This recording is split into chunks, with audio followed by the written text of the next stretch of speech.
My name is FrankieJones. I have 4 names, which can get ridiculous sometimes, but I like it.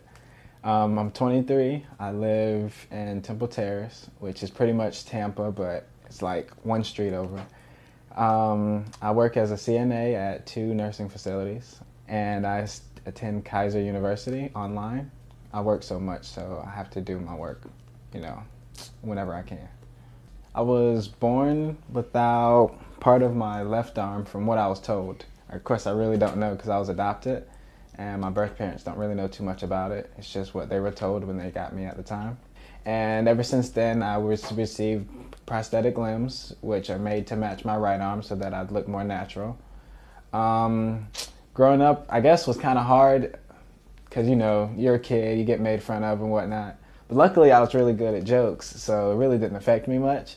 But I was bad at fighting. So I'd say the wrong things, I'd get beat up, but it'd make me tougher, so it really didn't bother me too much. I've had about 6 prosthetic arms in my lifetime. This would be number 6, which I received from another facility actually in Tampa. But this would be my first one that I received from West Coast Brace and Limb. It's gonna make this one an antique probably, since I got this when I was 16 and I'm 23 now. And so far everything's been going great, so I'm anxious to see how it's gonna turn out. The West Coast experience I've had so far has actually been pretty good, surprisingly, because my old facility, it was like a big facility. You walk in, there's like hundreds of people. But here it's a bit smaller, but they have pictures on the wall of the work they've done. And then once I walked in, of course, I was a little bit nervous because I'd never been here before. It was a new place. It was just a place I was trying out because the only thing I'd ever done was spoken with them over the phone. So I came in, I met everyone. They explained the procedure, which it's not much different from the other one, but when they showed me examples of what the final product was going to look like, I was amazed because, this one I keep in my pocket most of the time because it doesn't look as real as the ones that they make. So I was impressed. I get up in the mornings. I put on my prosthetic, which, it helps me out throughout the day. I brush my teeth, take my bath, do everything else, slide on the sock and my prosthetic so that when I leave the house, I feel more normal.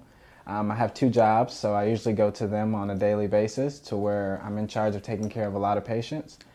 I have school still after that. It's online, but the course load is still the same as if I was attending a class.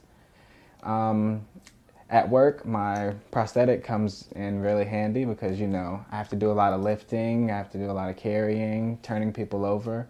And oddly enough, I'll go to work and a lot of people don't even notice that I have a prosthetic still. I've actually worked with someone for a whole year before they even noticed it. When I first came in and met Greg Bowers, he was my prosthetist and he helped me construct my prosthetic and he helped me with the fitting and he gave me all the options of which ones I was going to decide on.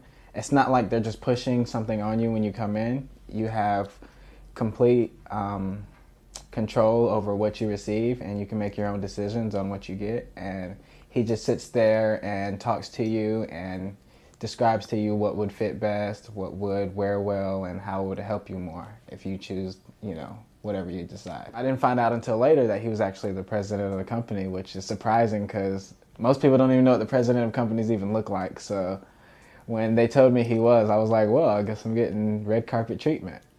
When I meet people with new amputees or they have prosthetic limbs such as mine or legs, which are pretty much close to the same thing, they, everyone has a different attitude towards it. Some will refer to anger, some will just be shy, some don't even want to leave their houses. But to me, I don't see it as much of a difference. I mean, everybody has something wrong with them. Ours just happened to be physical. And actually, I prefer physical to some of the other things I've even seen. When it comes to choosing a facility, I think you should always go to the facility. You should always meet the people you're going to be working with and have several in mind so that you're not just stuck with one, especially with someone you don't even like working with. Some days are always going to be worse than others because, you're going to look around, you're going to see something that you want, of course, or something that you used to have.